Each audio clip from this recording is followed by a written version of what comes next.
Olá, esse é o vídeo 4 da série sobre positivismo lógico. Falaremos sobre linguagem e significado empírico. Vamos começar com alguns antecedentes em Frege, Russell e Wittgenstein e depois vamos explorar um pouco das ideias por trás do significado empírico proposto pelos positivistas lógicos. Vamos lá? A pergunta norteadora desse vídeo é o que confere significado às proposições. Os antecedentes do Círculo de Viena são os seguintes: o Mill com a ideia de referência e propriedade, Frege com sentido e referência, Russell com nomes e descrições definidas e Wittgenstein com fatos e proposições. Nós vamos falar sobre cada um deles, não vamos entrar em detalhes sobre o Mill, mas vamos falar da ideia do Mill já em conexão com o Frege. Mas o que estamos preparando é o terreno para o passo seguinte feito pelos positivistas lógicos, que é de entender a conexão da atribuição de significado com os nossos sentidos, como que fazemos esse procedimento para atribuir significação às sentenças na conexão com a experiência. Ou seja, o que queremos, e esse era o pressuposto dos positivistas lógicos, é que as sentenças que importam devem fazer diferença na nossa experiência. Começamos a nossa análise com o processo de avaliação de significado no estilo de Frege. Isso já inclui as ideias principais do Stuart Mill, então vamos aqui pular essa etapa. Vamos primeiro começar com sentenças básicas. As sentenças básicas elas têm normalmente o formato de um X sendo atribuído a alguma propriedade P. Por exemplo, o céu é azul. Outras propriedades básicas também podem ser a atribuição de uma propriedade a uma sequência de objetos. Então, por exemplo, x1, x2 até xn tem a propriedade P. Isso pode ser exemplificado com a simples ideia de que A é maior que B. Ou seja, o par A-B tem a propriedade, o primeiro é maior que o segundo. Agora, com a estrutura das sentenças básicas, vamos avaliar um exemplo. Um exemplo como esta cadeira é azul. Quais são os passos de avaliação dessa sentença? Como que a gente faz para entender ela? Nós temos que buscar a referência de cada um dos seus pedaços. Então, esta cadeira faz referência a alguma coisa. Que coisa é essa? É o objeto, a cadeira. Por exemplo, alguma cadeira que nós estamos usando como referência, apontando para ela, olhando para ela. Ou esta referência está subentendida. Esta cadeira e a pessoa, o interlocutor, está entendendo.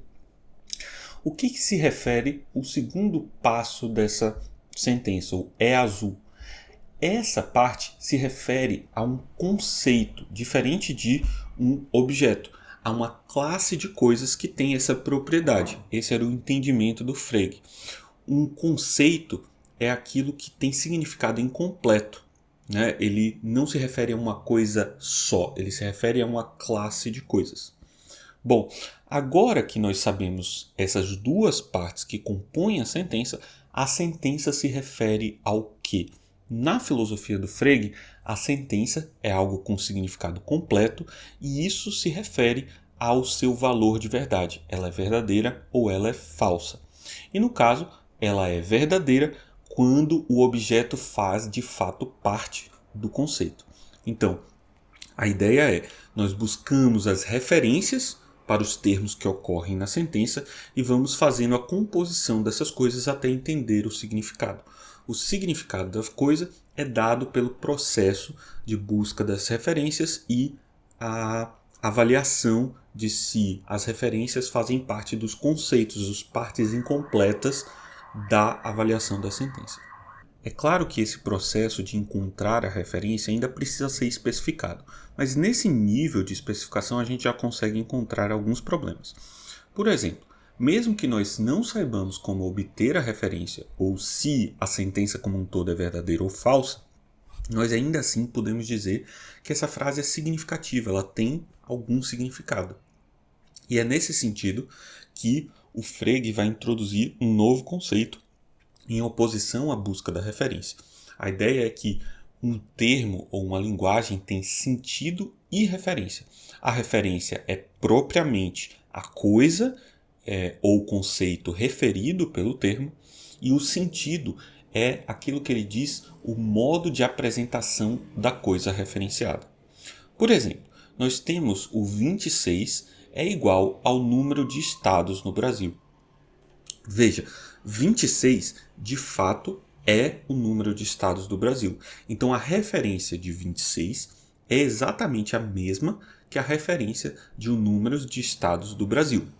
Dizer que essas duas coisas são iguais parece ser significativo. Porém, se nós olhamos somente para as referências, nós estamos dizendo que a coisa é igual a ela mesma. Isso parece ter muito menos significado do que dizer que 26 é o número de estados no Brasil. Então, o que acontece é que a referência dessa sentença é verdadeira, né? Porque 26 se refere ao número 26, o número de estados do Brasil se refere a 26 também, e, além disso, o que aprendemos é o sentido dessa sentença. Os modos de apresentação são diferentes, e saber que esses dois modos de apresentação têm a mesma referência é algo significativo. Nós podemos ilustrar isso com mais exemplos. Veja, o menor continente tem cangurus e a Oceania tem cangurus. Veja, o menor continente tem cangurus tem um sentido e um significado. O menor continente é a Oceania, e nesse continente, que contém a Austrália, onde nós encontramos cangurus. Então, essa frase é verdadeira, da mesma forma que a segunda. A Oceania, que é propriamente o continente, que tem como um dos seus países a Austrália, tem cangurus. A verdade dessas sentenças, né, ou a referência dessa sentença é feita por um procedimento exatamente igual nos dois casos, mas o sentido delas é diferente. Uma forma interessante de entender essa distinção é perceber que, se essas sentenças expressassem o mesmo significado, então saber uma seria a mesma coisa que saber a outra. Mas eu consigo imaginar que uma pessoa conhece o que é a Oceania e sabe que a Oceania tem cangurus, mas ela não sabe que o menor continente é a Oceania. Então, essas sentenças têm a mesma referência, ambas são verdadeiras, cada um dos seus componentes tem a mesma referência, mas elas expressam sentidos diferentes. Posto isso, vamos continuar com uma adição que o Russell fez à teoria do Frege. Essa adição é a eliminação dos nomes. O Russell percebeu que a interpretação de como que os nomes funcionam na linguagem é muito importante na avaliação da estrutura lógica. Observe que no nosso exemplo, o menor continente, eu sei como procurar isso no mundo. A Oceania, por outro lado, eu não sei exatamente como que eu faço para procurar ela, né? O menor continente é uma forma de denotar que existe alguma coisa que tem essa propriedade de ser o menor continente. Agora, a Oceania, será que ela funciona com a mesma forma empírica? Ou seja, algo como é a coisa ao qual as pessoas atribuem o nome Oceania? O Russell vai dizer que não é exatamente assim que funcionam os nomes. A ideia dele é de que nomes são abreviações de descrições definidas. Ou seja, eles são propriedades que se aplicam a um único objeto. São definidas porque somente um objeto satisfaz as propriedades e essas propriedades caracterizam a abreviação desse nome. Como que isso vai funcionar? A ideia é que nós temos uma coleção de propriedades, por exemplo, D, e essa propriedade identifica unicamente aquele ao qual atribuímos um dado nome N. Nesse caso, vamos dizer então que Shakespeare, por exemplo, é um X, ele se refere, é uma abreviação para X é o autor de Hamlet, né? Mas poderia incluir outras propriedades também. É um inglês, escreveu Romeu e Julieta, etc. Não está aqui em jogo qual é exatamente o conjunto de propriedades. Mas o que é importante é que essa propriedade ou esse conjunto de propriedades deve identificar unicamente o nome, né? A pessoa ou a coisa que o nome se refere. Então, Shakespeare pode ser entendido como a propriedade X é o autor de Hamlet. Como que nesse caso poderíamos entender algo como o brasileiro? O brasileiro seria, do mesmo modo, o X, tal que X é o brasileiro, ou seja, algo como algumas propriedades que identificariam o brasileiro. Mas observe que nesse caso não vai funcionar porque existem diversos brasileiros, existem vários brasileiros, então esse o brasileiro não vai funcionar. Como que é a forma lógica dessa estrutura? Quando dizemos que N, um certo nome, tem a propriedade P, então isso deve ser entendido como existe e é único um X, tal que X tem as propriedades D, que identificam unicamente o nome, e tem a propriedade P também. Esse D é o que nós chamamos de a descrição definida do nome N.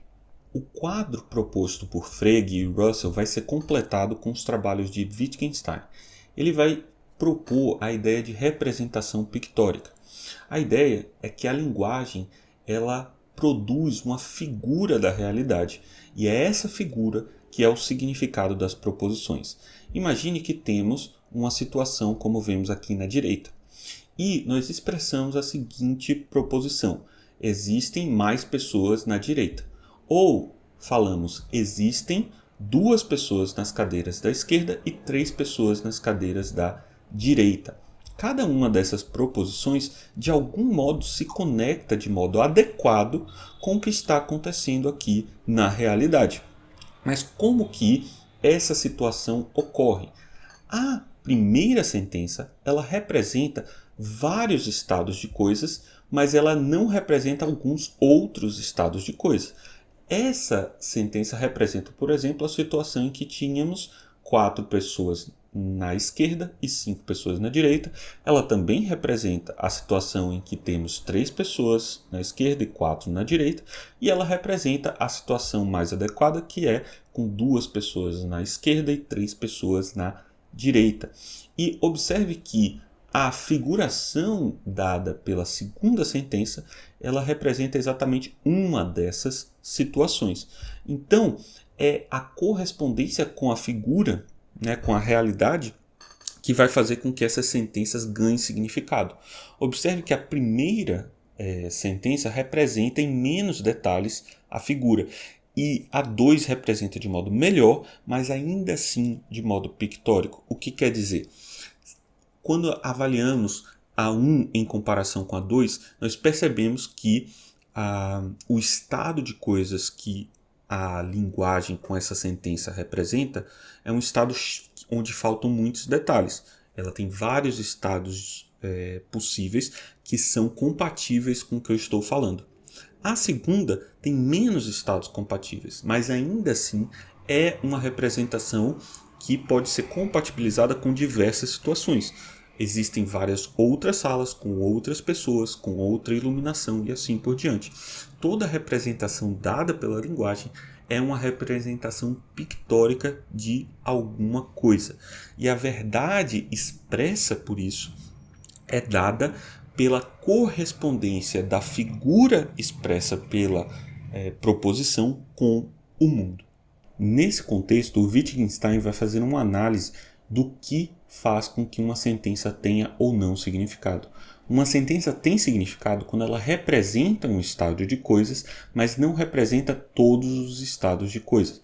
Observe que a sentença que nós escrevemos anteriormente, existe mais pessoas na direita do que na esquerda, ela é de fato representada, ou ela representa uma situação em que eu tenho 4 pessoas na direita e 3 na esquerda, 7 na direita e 2 na esquerda, mas ela não representa alguns outros estados. Ela não representa o estado em que eu tenho 3 pessoas na esquerda e 1 na direita. Então, vamos analisar aqui 2 sentenças. Uma que diz A tem mais área do que B. Vamos assumir que A e B nós entendemos bem o que essas coisas se referem. Nesse caso, A tem mais área do que B representa alguns estados, mas ela não representa alguns outros, especialmente os estados em que B é mais largo, tem mais área do que A. Porém, se nós escrevemos a frase A tem mais área do que B ou A não tem mais área do que B, essa frase ela já não vai ter mais significado. Por quê? Porque 2 é satisfeito por qualquer estado de coisas, enquanto alguns estados de coisas satisfazem um e outros não. O que está acontecendo aqui é que 2 é a expressão de uma regra lógica, é a expressão do terceiro excluído, que diz que uma frase é verdadeira ou a sua negação é verdadeira. Uma frase assim pode ser satisfeita por qualquer estado de coisa. E é nesse sentido que o Wittgenstein vai dizer que as frases da lógica são frases que não adicionam, não acrescentam informação. Elas são frases tautológicas. As proposições da lógica não têm significado e, além disso, ele vai dizer que os limites da linguagem são os limites do meu mundo. Aquilo que eu consigo expressar, aqueles estados de coisas que nós conseguimos expressar excluindo certos outros, são o limite daquilo que eu consigo compreender. Nesse contexto, ainda não sabemos como conectar o estado de coisas com o mundo, como que funciona esse processo. Essa é uma preocupação epistemológica que não estava no radar do Wittgenstein, mas era muito importante para os positivistas lógicos que queriam usar essas teorizações para falar de ciência. É nesse sentido que o Schlick vai propor que o significado é dado por saber o critério para efetivamente determinar se algo é verdade ou falso. Esse determinar não precisa ser uma determinação com 100% de segurança, mas é o método de observação, de conexão de uma sentença com a confirmação ou desconfirmação dela que estabelece o sentido, o significado de uma sentença. Podemos aplicar isso a frases que usamos no dia a dia. Esta gema é amarela, chove lá fora, ou existem marcianos em Marte. Em cada uma delas, e mesmo que não saibamos se ela é ou não verdade, nós entendemos muito bem que tipo de coisa temos que observar no mundo para indicar se isso é verdade ou falso. Mas, se tomamos frases como x igual a x ou solteiros são não casados, essas duas frases elas não dependem do mundo. Não existe algo observado no mundo que vai ajudar a gente a determinar se isso é verdade ou falso.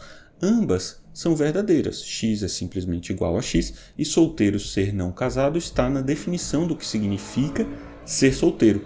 Essas frases são verdadeiras, embora elas não expressem algo significativo. Porém, nós temos ainda frases como o nada nadifica ou algum blá é blue. Como que a gente faz para entender essas frases? Essas frases elas não são verdades lógicas e, ao mesmo tempo, nós não temos um método de verificação, um método de observar a realidade que vai indicar em algum sentido se isso é verdade ou falso. Então, nós temos aqui algo muito importante para o Círculo de Viena. As frases ou são verdades lógicas, são algo que não expressa algo significativo, ou elas expressam algo que tem métodos para observar o mundo que indicariam se aquilo é verdadeiro ou falso, mesmo que não 100%. E nós temos o terceiro caso, que são as frases que não são verdades lógicas, mas ao mesmo tempo elas não podem ser determinadas em nenhum sentido pelo mundo. Como que eu poderia ir ao mundo observar algo que indicaria que o nada nadifica? Ou que blá é blue, imaginando que blá e blue são palavras simplesmente inventadas. É nesse sentido que eles vão atacar duramente as filosofias idealistas e fenomenológicas da sua época. O absoluto de Hegel parece algo que eu não tenho um procedimento para determinar coisas sobre ele. O Hegel fala que o absoluto é incognoscível, mas como que eu faço para observar a realidade de modo que indicaria que isso é ou não verdade? O que eu tenho que procurar? Onde que eu encontro, onde que eu vejo, onde que eu sinto o absoluto?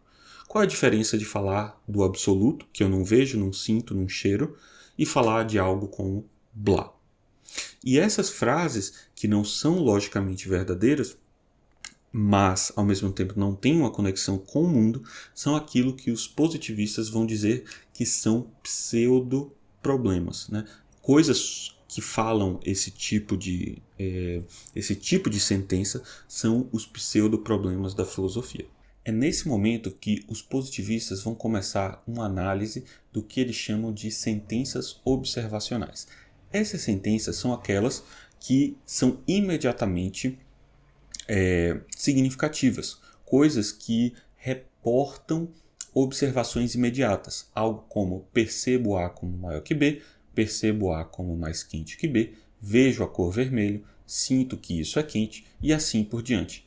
Essas coisas elas são muito difíceis de caracterizar em detalhes, então por hora nós vamos deixar para baixo do tapete uma discussão mais aprofundada sobre as sentenças observacionais.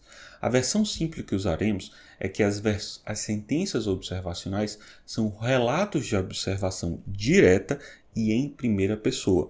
Isso não significa, por exemplo, que uma frase como vejo a cor vermelho indica que eu esteja vendo algo verdadeiramente vermelho.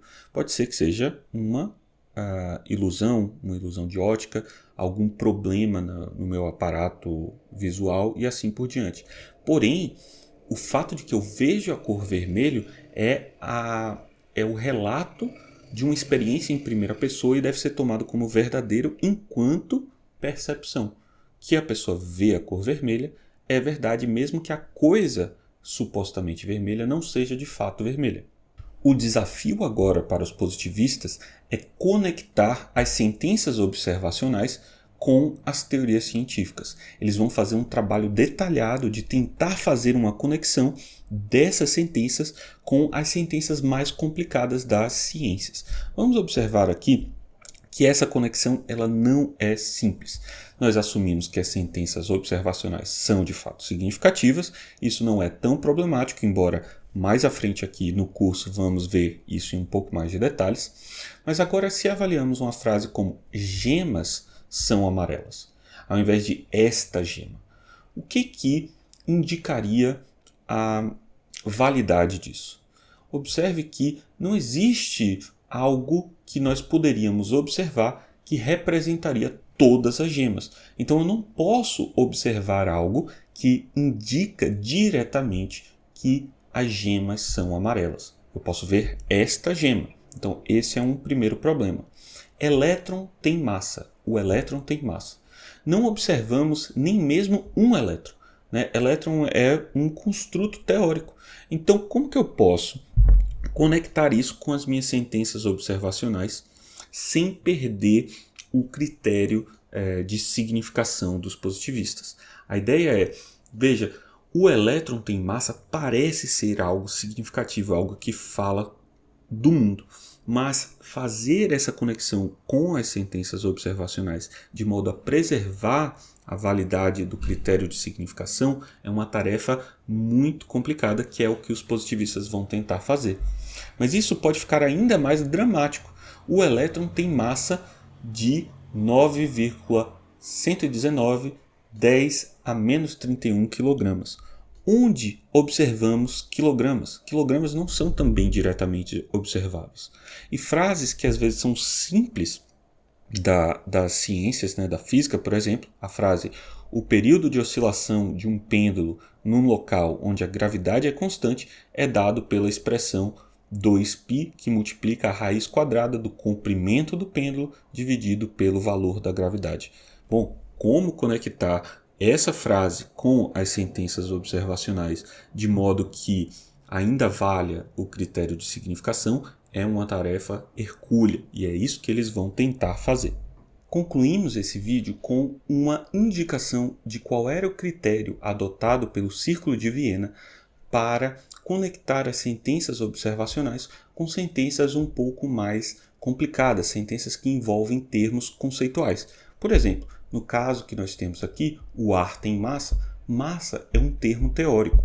E do lado de cá, nós temos anjos são seres celestiais. Qual que é a diferença entre essas duas sentenças? Nós não temos uma frase observacional que de fato se conecta diretamente com elas. Porém, existe uma diferença importante e é isso que eles vão querer indicar. Aqui então vamos escrever um critério intuitivo, ou seja, ainda é uma versão preliminar, para a verificação, confirmação de uma sentença. A sentença "o ar tem massa" ela é significativa se existem sentenças observacionais que são relevantes para determinar a verdade ou falsidade da sentença. Nesse caso, "o ar tem massa" parece ter sentenças observacionais que têm relevância para estabelecer essa verdade. Observe que se mexemos a mão, nós sentimos de algum modo o ar, talvez sentir seja uma indicação de que tem massa. Nós temos outras formas de indicação que não temos para o caso de anjos são seres celestiais. Qual é o tipo de sentença observacional que nós teríamos para, de fato, confirmar ou não essa coisa? Você pode dizer que anjos são parecidos com humanos e têm asas, mas e celestiais? O que caracteriza ser celestial? Então, esse tipo de diferenciação vai ser importante para conectar com as sentenças observacionais. Mas nós temos ainda um problema muito sério com relação a isso. Veja, se nós temos uma sentença como "ao soprar uma pena, ela se moveu", essa é uma indicação observacional, Eu soprei e eu vi a pena se mover.